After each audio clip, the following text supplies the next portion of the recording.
In today's episode, I'm going to talk about why your pitch letters to podcasters and guests for getting interviews is going to be different depending on who you're emailing. Stay tuned.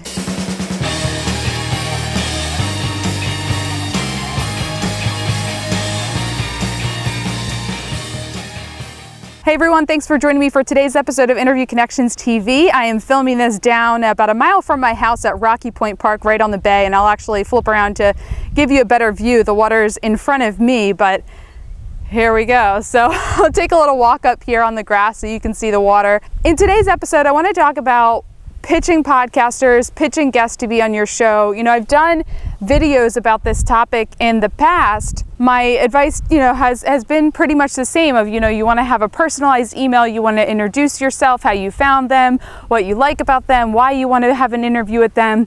But one thing I've learned from my team, I've built out this team of guest bookers at Interview Connections, and one thing they're teaching me is that there are a lot of different kinds of pitches, and you want to format your letters to a guest or to a host differently depending on who they are and what you're asking. Sometimes a very short and abbreviated and to-the-point pitch is going to be more effective than an email that you spend a lot of time crafting.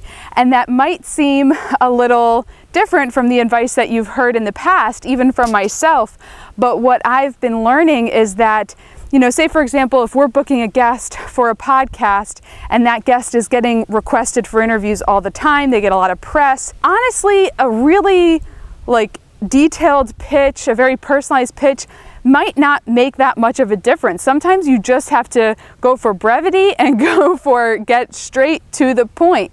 So I realized that yesterday because we've been trying to book a few guests for one of our clients' podcasts. We've emailed them really nice written pitch emails and haven't gotten much in response. And so when I went to contact them, I just went for brevity and I just said, we'd love to have you on this podcast.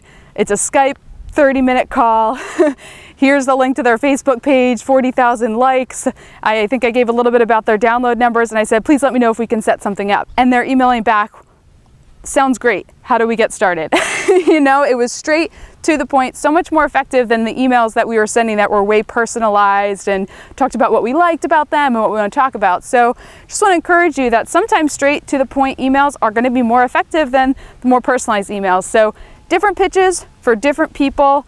Remember that when you are sending out your letters. I am Jessica Rhodes. I'm committed to helping you leverage your brand through the power of authority and expertise.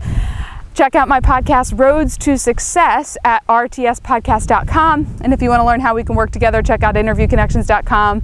Thanks, everyone. Have a wonderful, productive week. Do lots of interviews, and I will talk to you next Tuesday.